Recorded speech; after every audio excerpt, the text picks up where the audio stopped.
Baiklah, bismillahirrahmanirrahim. Assalamualaikum warahmatullahi wabarakatuh.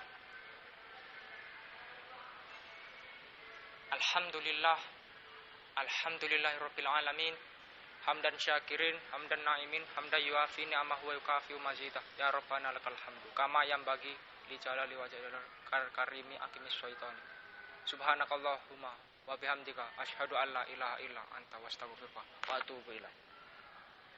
Amma ba'd. Kepada para dosen terhormat, para dekan dan juga Bapak Rektor serta para kepala desa dan juga teman-teman yang saya sayangi dan telah saya temani selama ini. Pertama-tama marilah kita semua panjatkan puja dan puji syukur kehadirat Allah Subhanahu wa taala yang telah melimpahkan atau memberikan rahmat, hidayah, karunia, rezeki, inayah dan lain sebagainya kepada kita semua sehingga kita bisa berkumpul di tempat yang insya Allah barokah ini. Tidak lupa juga salawat serta salam kita haturkan kepada junjungan besar kita Nabi Muhammad Sallallahu Alaihi Wasallam yang telah membimbing kita dan menuntun kita dari zaman kegelapan, keburukan, dan kemaksiatan menuju zaman yang terang benderang dan sejahtera ini. Baiklah, pada kesempatan kali ini saya akan menyampaikan beberapa pesan tentang tema durhaka. Nah, mari kita ingat-ingat kembali, saudara. Sebenarnya telah berapa banyak kita melakukan durhaka kepada orang tua kita, kepada teman kita, kepada negara, kepada masyarakat, dan siapapun itu yang pernah berhubungan dengan kita. Tentu itu sudah seperti dosa-dosa kita yang tidak dapat terhitung jumlahnya. Nah, selain itu, durhaka ini adalah salah satu dosa yang besar dan lumayan berat atau cukup berat ganjarannya. Dan sebenarnya apabila kita pahami kembali, durhaka itu bukan hanya tentang hubungan kita dengan orang tua kita atau intinya di lingkup keluarga kita saja, melainkan di banyak tempat seperti di sekolah, masyarakat, dan lain sebagainya. Kemudian tentu banyak juga contoh dari durhaka atau tindakan-tindakan durhaka itu. Seperti yang pertama, menyekutukan Allah, membuli teman, menghina orang tua, menyinggung hati orang tua dan orang-orang di sekitar kita, dan juga tidak mengikuti aturan-aturan atau norma-norma yang ada dan yang telah ditentukan. Nah, itu semua adalah hal-hal yang bisa disebut atau tindakan-tindakan yang bisa disebut dengan durhaka. Nah, di sini ada salah satu surat yang pernah saya pelajari, yang mana dari potongan surat Al-Isra ayat ke-23, yang mana berbunyi Bismillahirrahmanirrahim. Wa qada rabbuka alla ta'budu illa iyyahu wa bil walidaini ihsana. Yang bermaksud Allah memerintahkan kita semua sebagai umat muslim untuk tidak menyembah Tuhan lain selain Dia atau tidak menyekutukan Allah, dan juga selalu berbakti kepada orang tua. Nah, Allah menyampaikan itu semua kepada kita sebagai umat muslim agar bisa menghargai dan menghormati orang tua dan tidak terbiasa durhaka kepada mereka maupun kepada siapapun di lingkungan sekitar kita. Nah, selain itu banyak sekali hadis yang juga telah diriwayatkan atau disabdakan oleh Rasulullah Shallallahu Alaihi Wasallam. Nah, untuk yang pertama yaitu Rasulullah Shallallahu Alaihi Wasallam bersabda bahwa rugilah dan merugilah orang-orang yang tidak masuk surga hanya karena tidak ingin berbakti kepada orang tuanya dan selalu menyakiti hati orang tuanya. Intinya suka durhaka kepada orang tua. Nah, beliau bahkan hingga mengucapkan kata rugi sebanyak 3 kali karena beliau ini paham betul bagaimana dan seberapa besar dosa durhaka itu bagi kita semua. Nah, kemudian selanjutnya itu tadi dari hadis riwayat Muslim. Nah, selanjutnya ini adalah ada suatu kisah. Pada suatu saat ada seorang yang ketika itu meminta izin kepada Rasulullah SAW untuk izin meminta perang, meminta ikut masuk ke dalam perang. Namun Rasulullah tidak mengizinkannya, tidak langsung memberi dia izin, dan Rasul bertanya kepadanya, "Hai anak muda, apakah kau masih memiliki ibu? Ya, maka berpeganglah dan jagalah ibumu. Karena sesungguhnya surga itu terdapat di bawah telapak kaki ibu." Dari hadis An-Nasa'i. Nah, kemudian yang selanjutnya Rasul pernah bertanya, "Hai para sahabat, tahukah kalian apakah dosa yang paling besar itu? Tidakkah kalian ingin mengetahuinya?" "Ya Rasul." Kemudian para sahabat menjawab, "Ya Rasul, tentu kami ingin mengetahuinya."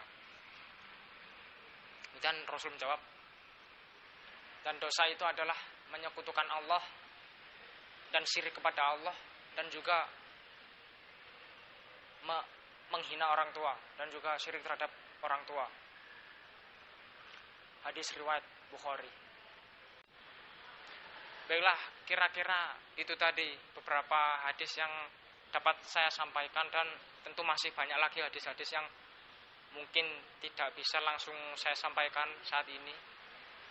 Dan tentu kita sebagai umat muslim harus tahu dan mempelajari itu semua. Karena tentu sejarah atau masa lalu itu banyak sekali yang menginspirasi dan akhirnya menciptakan inovasi bagi zaman sekarang ini. Nah, kemudian yang selanjutnya adalah melanjutkan dari contoh-contoh yang tadi, yaitu contoh kedurhakaan kita itu dibagi menjadi beberapa bagian. Yang pertama, durhaka kepada Allah, durhaka kepada orang tua, durhaka kepada lingkungan sekitar kita, misalnya seperti di sekolah atau masyarakat dan lain-lain. Nah, beberapa di antaranya akan saya sebutkan dalam kesempatan kali ini. Nah, untuk yang pertama, misalnya contoh kita durhaka pada Allah. Nah, itu seperti kita menyekutukan Allah, kita menghina Allah, kita suudzon kepada Allah, kita tidak mengikuti aturan Allah, dan justru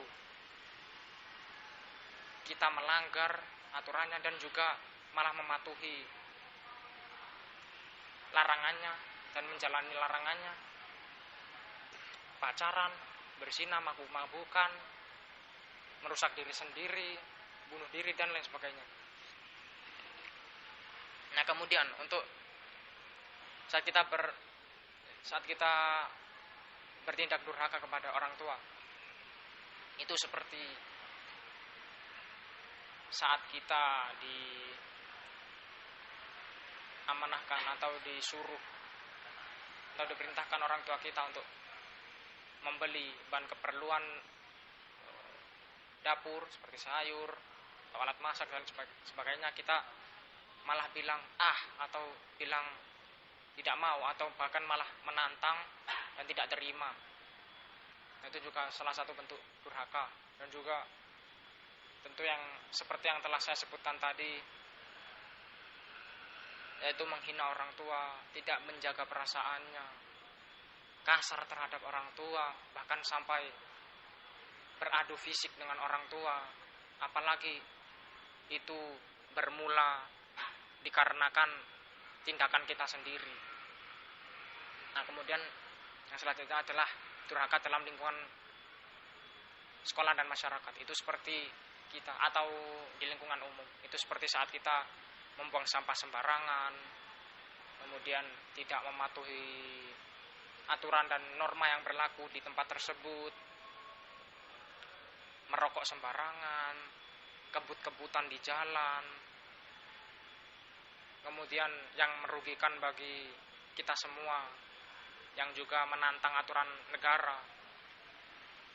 Itu seperti menggunakan atau memodifikasi kendaraan kita dengan yang aneh-aneh dan tentu sangat merugikan orang-orang di sekitar kita, yang mana nantinya kita rawan terkena polisi. Maka itu juga tentu salah kita, dan itu termasuk contoh kedurhakaan kita terhadap lingkungan sekitar kita, sekaligus orang-orang sekitar kita. Nah, tentu yang seperti itu tidak layak kita tirukan atau kita lakukan. Nah, dan juga selain itu, durhaka ini jelas bukan hanya tentang tindakan kita yang semena-mena terhadap orang tua kita, namun juga sebaliknya, orang tua kita yang semena-mena terhadap anaknya atau terhadap kita ini sebagai anaknya. Di mana itu juga terdapat beberapa contoh, seperti misalnya orang tua kita mengajak kita ke dalam keburukan, tidak pernah sholat, tidak pernah ngaji, mengajarkan untuk tidak perlu beramal, sedekah, kurban, dan lain sebagainya. Seperti suatu kisah yang pernah diceritakan oleh guru saya dulu ketika saya SMP. Itu kepada saya diceritakannya oleh beliau seperti ini, bahwasanya teman kita itu ternyata ada yang bapaknya ini setiap malam mengajaknya bermain ke diskotik atau klub malam. Nah, ini tentu melanggar perintah Allah dan tentu tidak layak dilakukan oleh umat muslim. Juga tentu akan merugikan diri kita dan juga orang tua kita atau semua orang terlibat waktu itu ke depannya.